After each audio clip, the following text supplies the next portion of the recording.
Gracias. Buenos días a todos. Un profundo agradecimiento a los señores presidentes de las comisiones por la invitación. Es un honor importante, un privilegio en el buen sentido. No todos los privilegios son buenos, este es bueno. Y yo escuchaba atentamente lo que se acaba de decir y me gustaría comenzar con una reflexión sobre lo que decía el doctor Ferreira, de las dificultades que ha habido a lo largo del tiempo en la democratización de la justicia, que no son las mismas que hubo para democratizar otras áreas del Estado. A mí me parece que con solo ampliar ese concepto, desde mi punto de vista, yo estaría más que satisfecho de tener este espacio para poder expresarlo. Las razones por las cuales la democratización de la justicia hasta el momento es imposible son muy profundas. Son profundas, no se estudian. Hay razones a su vez para que no sean estudiadas. Y eso a su vez se traduce en algunas dificultades que hay hoy para elaborar algún proyecto o para aprobarlo o para discutirlo.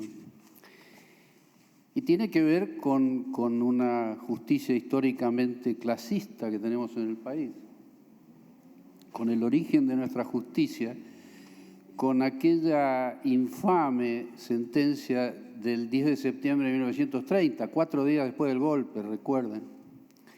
4 días después la Corte Suprema convalida el golpe de Estado. Y ahí comienza una época de lo que se conoce como doctrina de facto, que hay que recordarla porque desde ahí comenzamos a tolerar una serie de violaciones muy graves a nuestra Constitución que se mantienen al día de hoy. Hoy miércoles, no en sentido figurado, hoy. Y yo recordaba también cuando hablaba el doctor Ferreira no tengo la fecha exacta, pero muchos de ustedes se deben acordar y algunos de ustedes deben haber estado. Yo estuve en la Cámara de Diputados en el año 2013, cuando se presentó el proyecto de democratización de la justicia. La entonces presidenta Cristina Fernández de Kirchner presentó un proyecto que a mí me conmovió, insisto, yo estaba invitado, estaba dentro del recinto y me parecía increíble estar presenciando la presentación de un proyecto de ley que contenía una propuesta tan revolucionaria en sentido técnico, porque es, para los que no lo recuerdan, ese proyecto de ley establecía que aquellos representantes de 3 corporaciones que integran el Consejo de la Magistratura, a la sazón todos abogados, como todo el Consejo de la Magistratura de la Nación, a partir de esa ley iban a ser designados por el voto popular. A mí me impresionó el proyecto, sobre todo porque como es algo que me ha ocupado siempre, en la cuestión institucional, es decir, los obstáculos que suele haber para que un pensamiento donde alguien tiene razón tenga tantas dificultades para que sea dialogado o comprendido, que es generalmente un aspecto que no se estudia.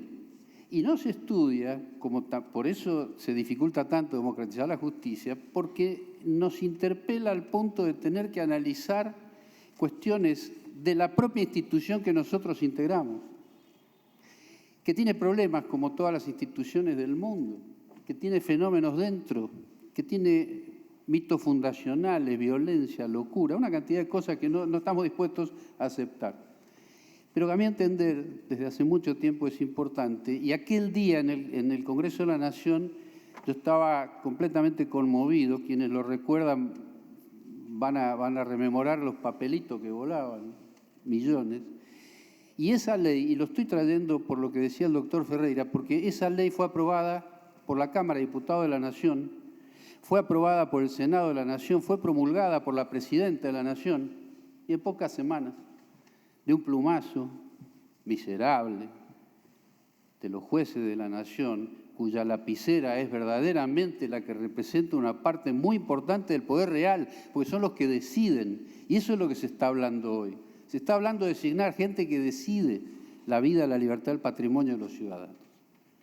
Y en aquel momento, que si yo no me equivoco habían pasado 3, 4 semanas, la Corte Suprema rápidamente, por un persalto, declara inconstitucional nada menos que este concepto revolucionario de permitir que millones de personas que son afectadas por los fallos de aquellos jueces que esas tres corporaciones designan dentro del Consejo de la Magistratura puedan siquiera opinar, y no sobre los jueces, porque esa ley lo que planteaba era la integración de las tres corporaciones dentro del Consejo de la Magistratura, es decir, para la propuesta externa y eventualmente la sanción. Esos son los territorios que no se tocan, son los territorios que cuando se quieren tocar, y esto es en la historia de la humanidad siempre, en el área social, de las disciplinas sociales no jurídicas, cada vez que se intenta un avance, reconocimiento de derechos, se provoca una reacción. La palabra reaccionario viene de ahí. Y es una reacción negativa ante un avance, y yo sostengo, porque lo he vivido muchos años, porque me interesa, que no estamos preparados para dar respuesta adecuada a esas agresiones, es decir, a las reacciones que se producen, nosotros no tenemos preparación adecuada para enfrentarlas. Y todo esto se vincula con lo que hoy nos han invitado a conversar. Primero, de mi parte, yo voy a ser muy sintético, porque la gente que me acompaña en esta invitación son gente que tiene una versación muy importante, por lo tanto sería redundante, yo no tengo esa versación, pero sí quiero dejar planteadas dos cosas, una vinculada a estos proyectos que en realidad lo que plantean son dos cuestiones centrales. Una tiene que ver con la cantidad de jueces de la Corte Suprema y otro con la calidad de los jueces de la Corte Suprema que se van a designar. La cantidad es una cuestión aritmética y la calidad es una cuestión ética. Esto es para quienes estamos, no me gusta autorreferenciarme, pero voy a hacer una pequeña digresión con eso. Yo trabajé 25 años como juez de Cámara, 10 años en la provincia de Río Negro y 15 en la Justicia Federal. En ambos casos por concurso, designado por dos personas que no conocí, no vi en mi vida. Uno era el gobernador de la provincia de Río Negro, Horacio Masachesi, y el otro, Fernando de la Rúa, presidente entonces de la Nación. Esos 25 años me permitieron a mí, integrando siempre tribunal colegiado, que tiene la ventaja y la desventaja de que uno a puerta cerrada delibera, y en esa deliberación escucha de los colegas aquellas cosas buenas y malas, las malas inimaginables, que son el resultado de la cosmovisión de ese individuo o de esa mujer. El fallo de un juez es el resultado de su cosmovisión, de su forma de pensar, de qué hizo en su vida desde que nació, con quién se vinculó en la familia, en el club, en la iglesia, en todo su ámbito.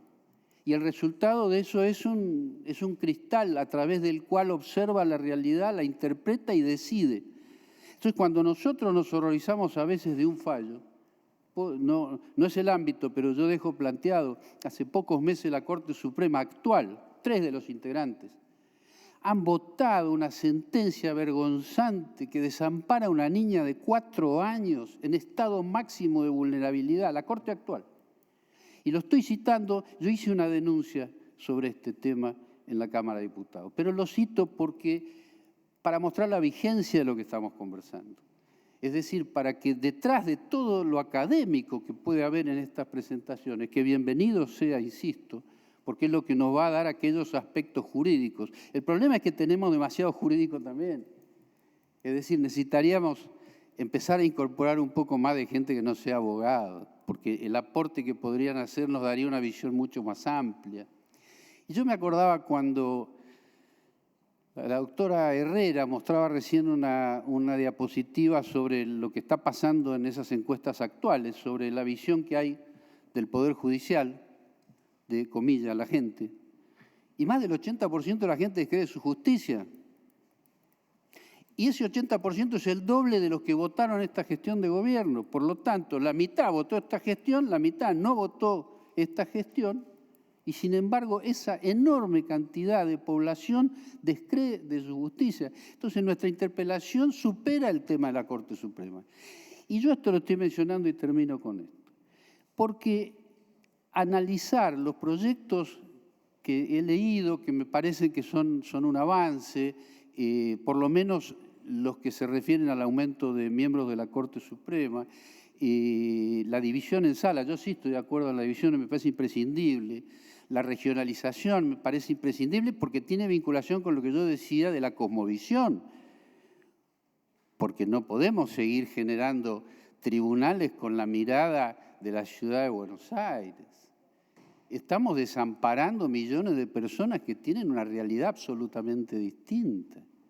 Y esta es parte de la tarea del Senado de la Nación. Y es posible, acá quiero disentir con el doctor Ferreira, porque nuestra Constitución lo dejó abierto este tema. No es una cuestión cerrada, si no lo hubieran escrito.